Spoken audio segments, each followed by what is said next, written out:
여러분 안녕하십니까? 코로나19 통합 뉴스룸 2시 뉴스입니다. 오늘 국내 코로나19 새로운 확진자는 346명으로 지난해 말 3차 유행 이후 2달 만에 가장 적었습니다. 재난방송센터 연결해서 자세한 상황 알아봅니다. 이종훈 기자, 먼저 오늘 발표된 확진자 현황부터 정리해 주시죠. 네, 신규 확진자는 346명으로 집계됐습니다. 사흘 만에 300명대로 줄며 2달 만에 가장 적었습니다. 위중증 환자는 18명 감소해 이제 300명 아래로 내려왔는데요. 사망자가 또 12명 늘었습니다. 신규 확진자를 지역별로 봐도 전반적인 감소세를 확인할 수 있습니다. 서울과 경기 지역은 이제 100명 초반대까지 줄었고요. 부산, 경남 지역도 최근엔 20명 안팎에서 진정되는 모습입니다. 지난해 11월부터 시작된 3차 유행의 진행 상황을 살펴보면요. 11월 초순 100명 안팎에서 12월 중순엔 1000명대로 급증했었죠. 특히 성탄절엔 신규 확진자가 1241명으로 최고를 기록했습니다. 그러다 새해 들어 안정세를 보이면서 이달 중순 500명대까지 줄었고요. 오늘은 346명으로 지난해 11월 23일 이후 2달 만에 가장 적었습니다. 이렇게 3차 유행도 안정세에 접어들고 있지만 사망자는 좀처럼 줄지 않고 있는데요. 계속해서 하루 10명 이상씩 발생하면서 이제 누적 사망자는 1,328명까지 늘었습니다. 네, 국내 첫 확진자가 나온 지 1년이 지나면서 누적 확진자가 7만 4천 명이 넘는데 그동안에 이 확진자들에게는 어떤 특징이 있었습니까? 네, 방역 당국이 1년 동안의 확진자 통계 분석을 내놨는데요. 먼저 성별로 보면 남녀가 절반 정도씩으로 큰 차이는 없었습니다. 연령대별로도 살펴봤는데요. 주로 사회활동을 하는 20대부터 50대까지가 61.3%로 가장 많았습니다. 반면 60세 이상은 확진자 수는 30%가 채 안 됐지만 사망자는 95%를 넘어 대부분을 차지했는데요. 코로나19가 사회활동이 많은 젊은 층을 중심으로 번져 실제 피해는 노년층이 많이 입었다는 사실을 다시 한번 확인할 수 있습니다. 집단 감염 사례도 분석해 봤는데요. 종교시설 그리고 신천지 교회 관련이 합쳐서 33%로 가장 많았습니다. 요양시설과 의료기관을 합하면 21%로 그 다음이었고요. 직장이나 가족, 지인 모임에서도 각각 10% 정도씩 발생했습니다. 그 밖에는 체육 여가시설과 교육시설에서 집단 감염이 많았는데요. 방역당국은 거리 두기 단계를 2주간 연장하면서 헬스장과 학원 등의 시설은 제한적으로 운영을 허용했었죠. 과거 집단 발병 사례가 많았던 곳인 만큼 계속해서 꼼꼼한 방역이 필요해 보입니다. 지금까지 재난방송센터에서 KBS 뉴스 이정훈입니다. 하지만 이 같은 완만한 감소세에도 불구하고 방역당국은 시민들의 이동량이 늘면서 재확산의 우려가 있다며 여전히 긴장을 늦출 때가 아니라고 강조했습니다. 박진수 기자가 전해드립니다. 방역당국은 지난 일주일간 하루 평균 404명 정도의 확진자가 나왔다고 밝혔습니다. 수도권이 278명으로 여전히 대부분을 차지하고 있습니다. 방역당국은 휴대전화 이동량 자료를 분석한 결과 지난 19일 전국 이동량은 일주일 전보다 4.8% 늘었다고 밝혔습니다. 특히 수도권에선 6.2% 늘었습니다. 방역당국은 하루 3,400명대 확진자가 계속 나오고 있고 개인 간 접촉에 의한 감염도 늘어나는 추세라 결코 안심할 수 없는 상황이라고 밝혔습니다. 특히 주말을 앞두고 종교시설에선 식사와 소모임을 갖지 말아야 하고 개인 약속과 모임도 최대한 자제해야 한다고 강조했습니다. 방역당국은 코로나19 사태로 어려움이 큰 발달장애인 긴급돌봄 지원을 확대하기로 했습니다. 지난해 2월 이후 활동 지원 인력으로부터 급여 지원을 받지 못하는 경우 발달장애인 가족이 급여를 제공하면 급여 비용의 50%를 지급하기로 했습니다.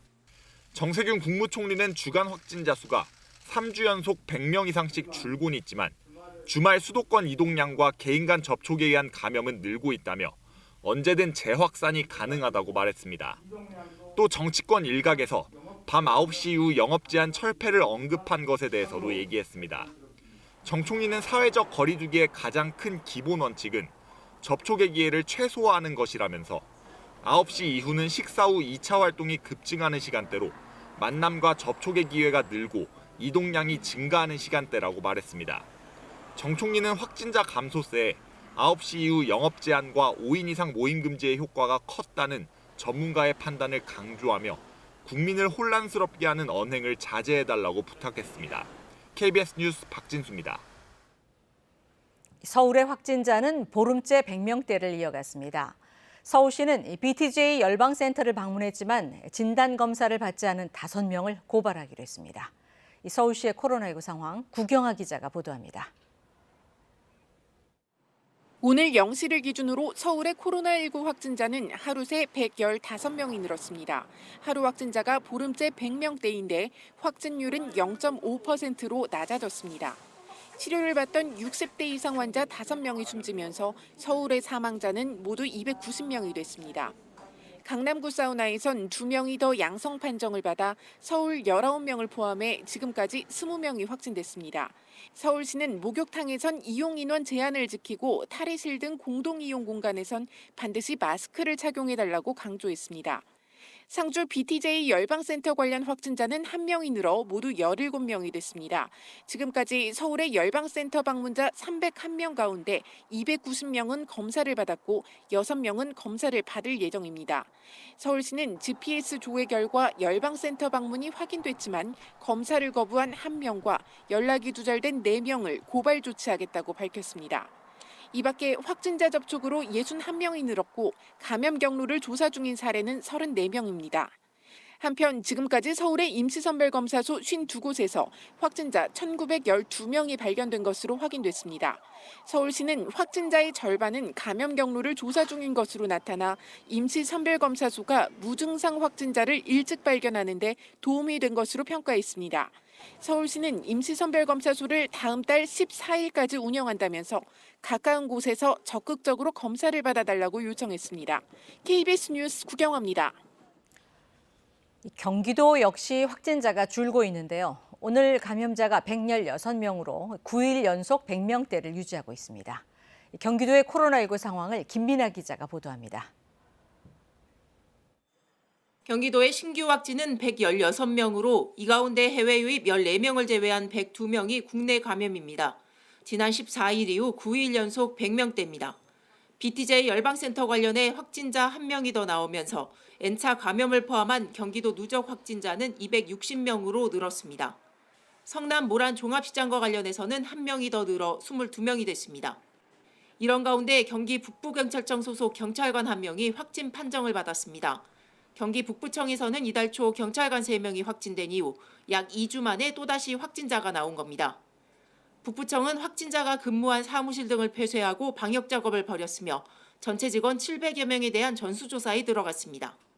한편 경기도는 도내 택시와 버스 종사자 66,400여 명에 대해 선제적 전수검사를 한 결과 16명이 양성으로 나왔다고 밝혔습니다. 양성률은 0.024%로 경기 지역 임시선별검사소 72곳에 이달 평균 확진율 1.05%보다 낮은 수치라고 경기도는 설명했습니다.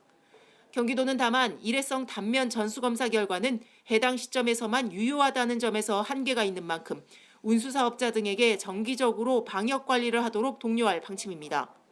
도내 치료병상은 969개 가운데 56%인 548개가 사용 중이며 중증 전담병상은 81개 가운데 23개가 남아 있습니다. KBS 뉴스 김민아입니다. 더불어민주당이 손실보상제와 협력이익공유제, 사회연대기금법을 코로나19 양극화 해소를 위한 상생연대 3법으로 규정하고 입법을 추진하겠다고 밝혔습니다. 민주당 최인호 수석 대변인은 오늘 최고위원회의에서 상생연대 3법 입법을 구체적으로 준비하자는 얘기가 있었다고 밝혔습니다. 민주당 민병덕 의원은 오늘 영업 제한 수준에 따라 정부가 매출 손실의 50%에서 70%까지 보상해주는 특별법을 발의합니다. 여기에는 전 국민의 1인당 50만 원의 위로금을 소비진자 쿠폰 등으로 지급하는 내용도 담겨 있습니다. 한편 손실보상 원칙에 대해 찬성 입장을 밝힌 국민의힘은 보다 현실적인 대안을 내놓으라고 주장했습니다. 다음 달 초 국내에 들어올 예정인 5만 명분의 코로나19 백신은 파이자가 유력한데요. 영하 70도의 초저온 관리가 필수라 이 별도의 백신 접종 센터가 필요합니다. 현재 이 센터 선정 작업이 한창인 가운데 차질 없이 준비된다면 설 전에 첫 접종이 가능할 것으로 보입니다. 오대성 기자가 보도합니다. 화이자의 코로나19 백신은 영하 70도, 모더나 백신은 영하 20도에서 보관해야 합니다. 저온 유통을 구축하고 별도의 접종 장소가 필요한 이유입니다. 이 접종센터의 설치 기준은 공공이 소유 관리하는 실내 공공시설이 우선 대상입니다. 자연 환기가 필요해 지하는 안 됩니다. 초저온 냉동고의 24시간 가동을 위해 자가 발전 시설도 있어야 합니다. 교통 편리성, 장애인 이동 편의시설, 의료기관과의 접근성, 충분한 주차 공간 등도 갖춰야 할 조건입니다. 전국 250곳 설치를 목표로 선정 작업이 진행 중이며 현재 150곳이 후보지로 올랐습니다. 시군구당 최소 한 곳씩, 인구 50만 명 이상인 곳은 3곳 이상 둬야 하는데 다음 주 최종 선정됩니다. 접종에 필요한 인력 기준도 정해졌습니다. 한 센터에서 하루 600명을 접종한다고 했을 때 의사 4명, 간호사 8명, 행정인력 10명 등 최소 22명이 필요합니다. 250개 센터에서 하루 600명씩 접종한다고 단순 계산했을 때 의료진을 포함해 인력 5,500명이 필요하다는 얘기입니다. 접종센터 내부는 크게 3개 구역으로 나뉩니다. 대기구역에선 신원 확인 후 문진표를 작성하고 접종구역에선 의사의 진찰 후 간호사가 실제 접종을 합니다. 접종 후엔 이상 반응 여부를 30분 내외로 살핍니다. 만약을 대비해 출구 근처엔 응급차가 대기합니다. 설 전에 첫 백신이 우리 국내로 들어올 가능성이 굉장히 높아졌기 때문에 모든 일정을 지금 당겨가지고. 한편 권덕철 복지부 장관은 백신 접종으로 국민 70%의 집단 면역이 형성돼도 코로나19로부터 완전히 벗어날 수는 없다며 감염 최소화와 중증 환자를 줄이는 게 여전히 최대 목표라고 강조했습니다. KBS 뉴스 오대성입니다. 다음 소식입니다. 바이든 미국 대통령이 취임과 함께 본격적으로 트럼프 지우기에 나서며 국정 운영의 고삐를 바짝 죄는 모습입니다. WHO, 세계보건기구 재가입 등 국제사회와 협력을 본격화한 데 이어 오늘은 코로나19 관련 대책을 쏟아냈습니다. 워싱턴 김기현 특파원이 전합니다.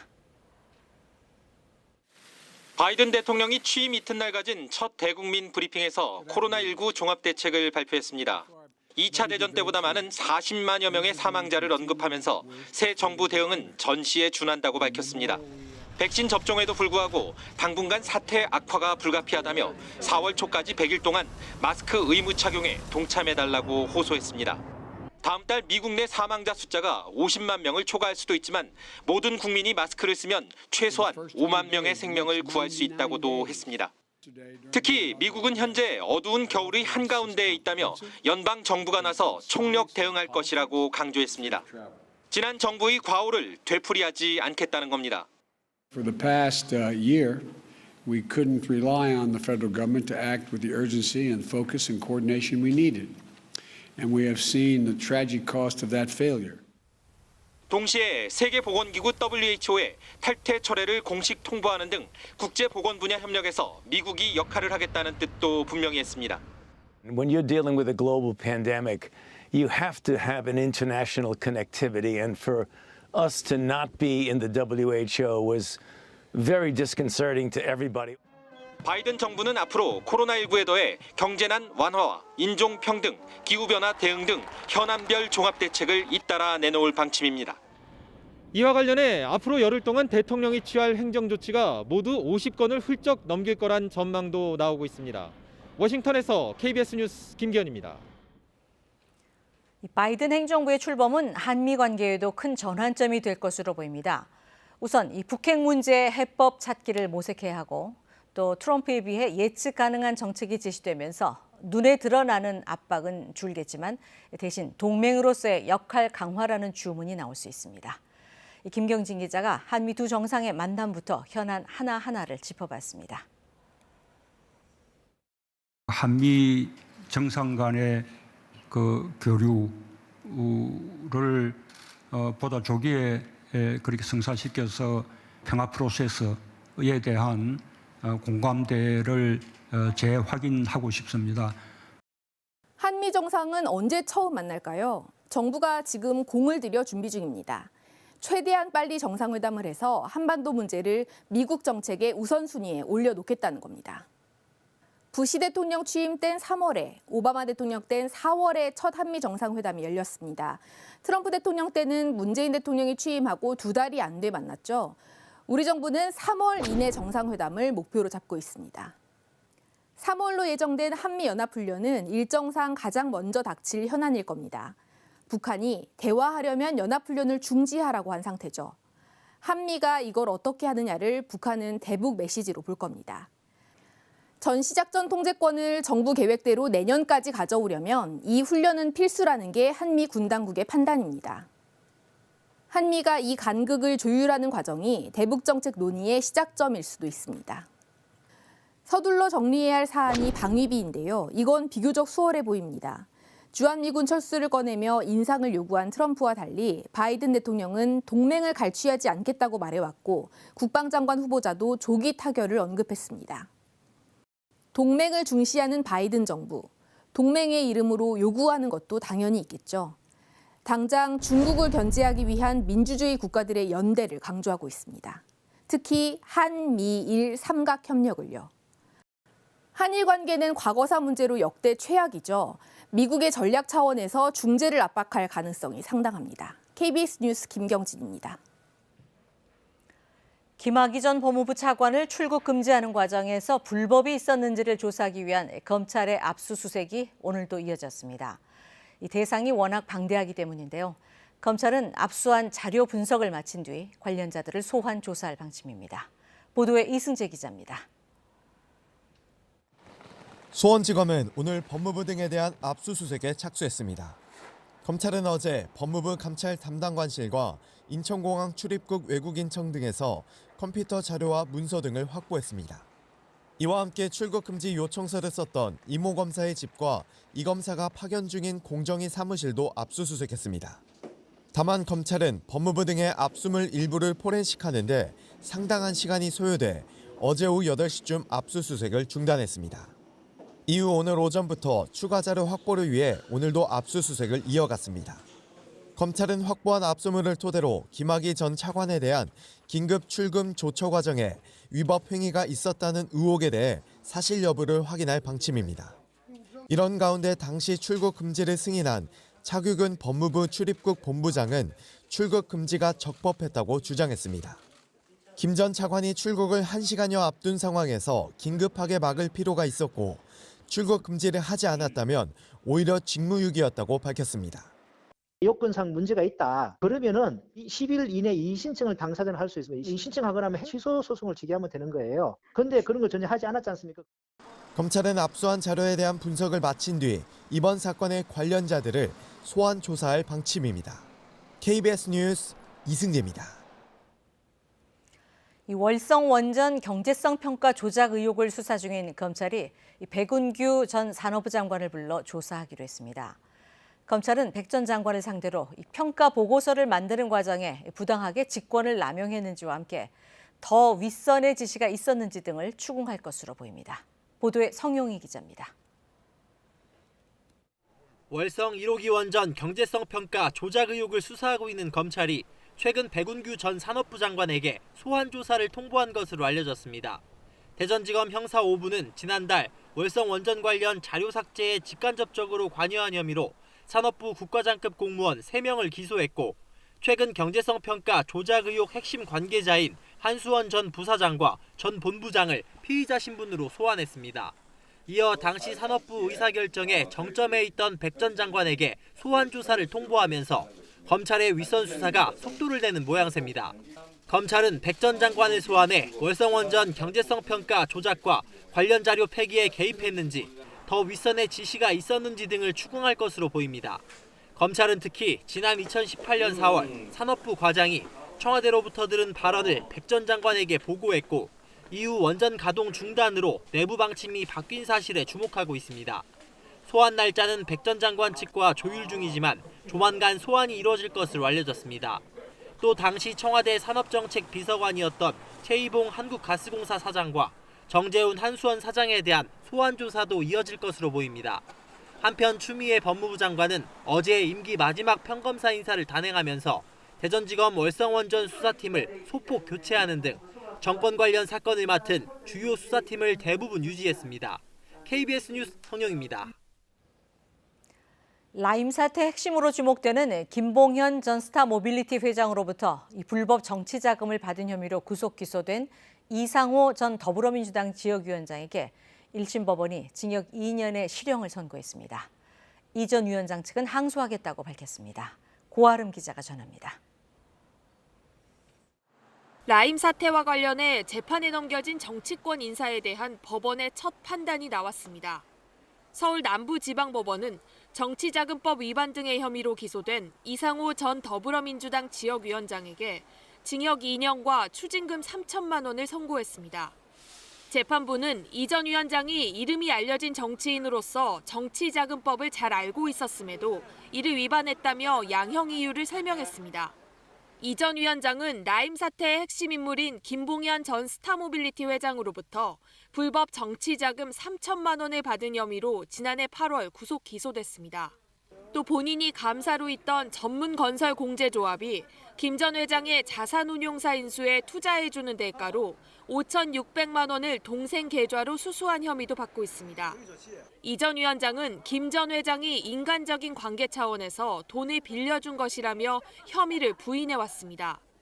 재판부는 그러나 당시 이 전 위원장이 민주당 부산 사하을 지역위원장으로서 정치 활동을 하고 있었다면서 정당 간부로 활동하며 받은 돈은 명목과 무관하게 정치 활동 자금으로 봐야 한다고 판단했습니다. 재판이 끝나고 기자들과 만난 이 전 위원장 측은 판결문을 검토하고 항소할 거라고 밝혔습니다. 이 전 위원장은 2002년 대선 당시 부산 지역 노사모 핵심 인물로 활동했고 지난 대선에선 문재인 캠프의 부산 지역 현장 조직을 담당했습니다. KBS 뉴스 고아름입니다. 고 최숙현 선수에게 가혹행위를 한 혐의로 구속 기소된 경주시청 철인 3종 경기팀 운동 처방사 안모 씨에게 징역 8년이 선고됐습니다. 정혜미 기자가 보도합니다. 고 최숙현 선수에게 가혹행위를 한 혐의로 구속 기소된 경주시청 철인 3종팀 운동 처방사 안모 씨. 한마디 해주세요. 피해자들에게. 죄송합니다. 성추행 혐의 인정하십니까? 혐의는 다 인정할. 대구지방법원은 안 씨에게 징역 8년에 벌금 1,000만 원을 선고했습니다. 재판부는 안 씨가 팀닥터란 우월적 지위를 이용해 철인 3종팀 선수들에게 지속적인 구타와 폭행, 성추행 등을 저질렀다며 죄질이 매우 불량하고 죄책이 무겁지만 피고인이 범행을 모두 인정하는 점, 초범인 점을 고려해 형량을 정했다고 밝혔습니다. 안 씨는 의사면허나 물리치료사 자격증 없이 2013년부터 철인 3종팀 선수들을 상대로 의료행위를 했고 선수 21명에게 치료비 명목으로 7년 동안 2억 6,800만 원을 받은 혐의로 재판에 넘겨졌습니다. 안 씨는 또 철인 3종팀 선수 여러 명을 폭행하고 폭언 등 가혹행위를 하거나 일부 여성 선수들에게 성추행한 혐의도 받고 있습니다.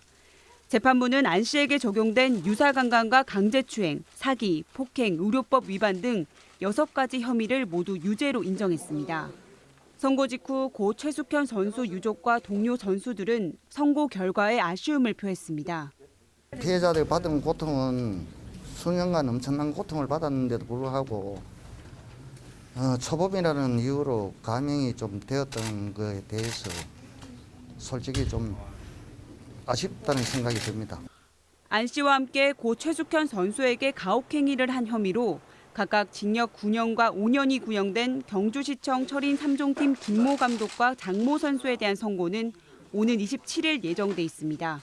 KBS 뉴스 정인입니다. 정부가 전기차 보급을 늘리기 위해 그동안 1억 원가량 고가의 전기차도 보조금을 지급했는데요. 올해부터는 아예 주지 않거나 줄이기로 했습니다. 치열해지고 있는 전기차 판매 시장에 어떤 영향을 줄지 주목됩니다. 김유대 기자가 보도합니다. 1억 원이 넘는 테슬라의 전기차 모델 S. 이 차를 살 때 지난해 서울 기준으로 보조금 1,200만 원 정도를 지원받을 수 있었는데 이제는 지원금이 전혀 없습니다. 정부가 올해부터 9천만 원 이상 전기차에 대해선 보조금을 없애기로 했기 때문입니다.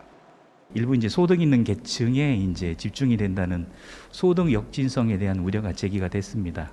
보급형 모델을 육성하겠다는 이제 그런 필요성에 따라서 차량 가격에 따른 보조금을 차등을 하는 제도를 6천만 원 이상 9천만 원 미만 전기차는 보조금을 50%만 주고 6천만 원 미만은 종전과 같이 보조금 전액을 지원합니다. 수입 전기차는 대부분 보조금 혜택을 받지 못하거나 삭감된 반면 6천만 원 미만인 국산 전기차는 국고와 지자체 보조금을 합해 최대 1,900만 원까지 보조금 규모가 유지됩니다. 보조금 지원을 등에 업고 국내 전기차 보급은 2018년 5만 5천 대에서 지난해 13만 대를 넘어서는 등 빠르게 늘고 있는 상황. 현대차 아이오닉 5, 테슬라 모델 Y 등 전기차가 출시를 앞둔 가운데 업체들의 신차 가격 결정에도 바뀐 보조금 기준이 영향을 미칠 전망입니다. 가격에 이제 하락을 유도를 해서 내연기관차와 전기차의 가격이 비슷해지는 그런 시점을 이제 앞당기겠다는. 정부는 배터리 효율이 좋은 전기차에 더 많은 지원을 하는 등 보조금을 통해 전기차 성능 향상도 유도하기로 했습니다. 아직 보급 초기인 수소차는 최대 3,750만 원까지 지원합니다. KBS 뉴스 김유대입니다. 현재 전국이 흐린 가운데 충청과 호남 지역엔 안개가 낀 곳이 많습니다. 남해상 비구름대의 영향으로 제주도에는 비가 내리고 있는데요. 남해안 지역에서도 산발적으로 빗방울이 떨어지겠습니다. 동풍의 영향으로 동해안 지역은 오후부터 비나 눈이 시작되겠습니다. 동해안 지역의 비나 눈은 일요일까지 길게 이어지면서 특히 강원 산간 지역엔 최고 30cm 이상의 많은 눈이 예상돼 대비하셔야겠습니다. 주말인 내일은 주로 남부지방에 비가 내리겠습니다. 일요일 아침까지 제주도에는 20에서 60, 전남과 경남 남해안 지역에 10에서 40mm의 비가 내리겠고 그 밖에 남부와 충청도에도 비가 조금 내리겠습니다. 오늘 낮 기온은 서울이 10도, 광주가 12도, 부산이 13도까지 오르면서 당분간 온화한 날씨가 이어지겠습니다. 바다의 물결은 제주 먼바다에서 2.5m로 비교적 높게 일겠습니다. 기상정보였습니다. 코로나19 통합 뉴스룸 2시 뉴스를 마칩니다. 시청해주신 여러분 고맙습니다.